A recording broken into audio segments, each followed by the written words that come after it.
जय हिंद। मैं नुमान बाबर, उत्तर प्रदेश, ज़िला गाज़ीपुर। मेरी मौजूदगी है दारुल उलूम अहले सुन्नत मदरसा गौसिया बारा मस्तान बाग में। 12 रबी अव्वल कब है और क्यों मनाया जाता है, इसको 12 रबी अव्वल के दिन को मुसलमान मानव इतिहास का सबसे महत्वपूर्ण दिन भी मानते हैं। और इस दिन को क्यों मनाया जाता है, क्या ख़ास है, हम यहाँ के प्रिंसिपल से जानते हैं। जी, मेरा नाम मोहम्मद कलीमुद्दीन शमसी है। मैं इस मदरसे का प्रिंसिपल हूँ। और जैसा कि आपने कहा 12 रबीउल अव्वल के सिलसिले में, तो इस सिलसिले में मैं ये बताना चाहता हूँ कि 12 रबीउल अव्वल जिसे हम ईद मिलादुन नबी कहते हैं, नबी सल्लल्लाहु तआला अलैहि वसल्लम की पैदाइश की खुशी।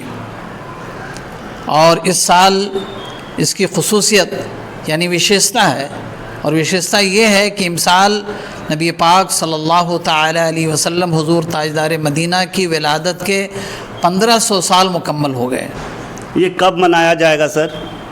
ये 5 सितंबर को जुमा के रोज़ मनाया जाएगा खुसूसियत के साथ। वैसे तो पूरा महीना ही इसका प्रोग्राम चलता है, जगह जगह मस्जिदों में महफ़िलें मुनक़्क़िद होती हैं और हुज़ूर ताजदार मदीना सल्लल्लाहु तआला अलैहि वसल्लम की शान में नातें पढ़ी जाती हैं और ख़िताब होता है, आपकी सीरत, आपकी अहादीस बयान की जाती हैं।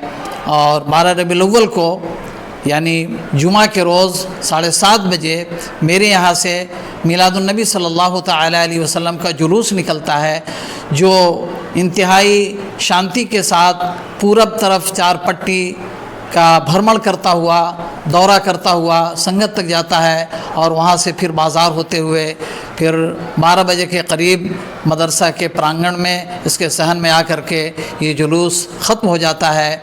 और बच्चों में शीरनी तकसीम की जाती है, मिठाई बाँटी जाती है। जगह जगह गांव में भी महल्लों जुलूस को लेकर क्या तैयारी चल रही है? जुलूस को लेकर के हम लोगों ने जो कानूनी कार्रवाई है पुलिस चौकी वगैरह से जो हम लोग उसके लिए हम नो ऑब्जेक्शन लेते हैं और उन्हें भी हम बताते हैं कि हर साल हमारा जुलूस निकलता है और इन रास्तों से जाता है। तो पुलिस का भी पूरा हमें साथ मिलता है और पुलिस वाले रहते भी हैं। वैसे तो ज़ाहिर सी बात है, हमारे नबी सल्लल्लाहु तआला अलैहि वसल्लम इस दुनिया में सरापा शांति और सरापा रहमत बन करके तशरीफ़ लाए, तो हम यही चाहते हैं और हमेशा से होता भी यही है कि शांतिपूर्वक हमारा ये जुलूस निकलेगा और शांतिपूर्वक ख़त्म होगा। अब इसमें नारे भी बस इस्लामी नारे लगाए जाएंगे। नबी पाक सल्लल्लाहु तआला अलैहि वसल्लम की आमद के सिलसिले में सरकार की आमद मरहबा, दिलदार की आमद मरहबा, मोहम्मद मुस्तफ़ा की आमद मरहबा, और किसी तरह का कोई इख्तलाफी या सियासी नारा, राजनीति नारा इसमें नहीं लगाया जाएगा, इसलिए कि राजनीति से और सियासत से हमारे इस जुलूस को किसी तरह का कोई ताल्लुक़ नहीं, किसी तरह का कोई संबंध नहीं। बल्कि जुलूस में जो शिरकत करने वाले लोग हैं उनसे हम ये अपील भी करेंगे कि किसी भी तरह का कोई इख्तलाफी नारा हरगिज़ न लगाया जाए, इसलिए कि ये शांति का जुलूस है और दुनिया में जो सबसे शांति ले करके आए हमारे नबी सल्लल्लाहु तआला अलैहि वसल्लम, उन्हीं के पैगाम को, उन्हीं की बातों को आम करने के लिए, लोगों में नबी सल्लल्लाहु तआला अलैहि वसल्लम की शिक्षा को आम करने के लिए हम ये जुलूस निकालते हैं कि इसी पर चलो, इस पर अमल करो। तो जाहिर सी बात है, अशांति का कोई शब्द, अशांति का कोई जुमला हम कैसे बर्दाश्त कर सकते हैं कि हमारे इस जुलूस में निकाला जाए। हमने पुलिस को भी ख़बर कर दिया है, पुलिस भी जगह जगह हमारे साथ रहती है और फिर शांति के साथ हमारा जुलूस इंशाअल्लाह तबारक व तआला मुकम्मल होगा। 12 रबी अव्वल को 12 वफ़ात भी कहा जाता है, क्या 12 वफ़ात कहना जायज़ है?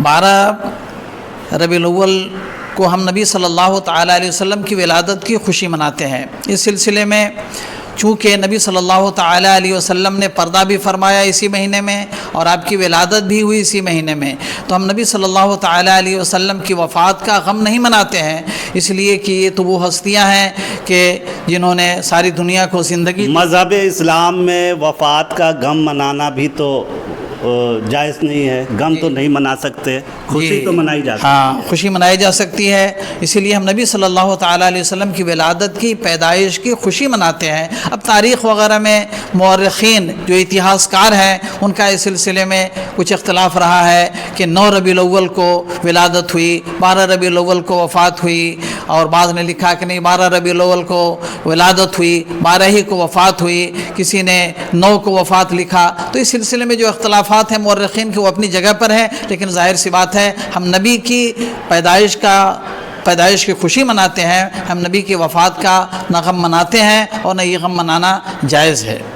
جی بالکل، یہ تھے ہم سے بات چیت کیے دارالعلوم اہل سنت مدرسہ غوثیہ 12 کے پرنسپل مولانا کلیم الدین شمسی صاحب تھے۔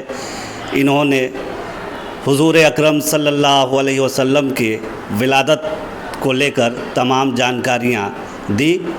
میں نعمان بابر، IDTV کے لیے اپنے سہیوگی آزاد خان کے ساتھ۔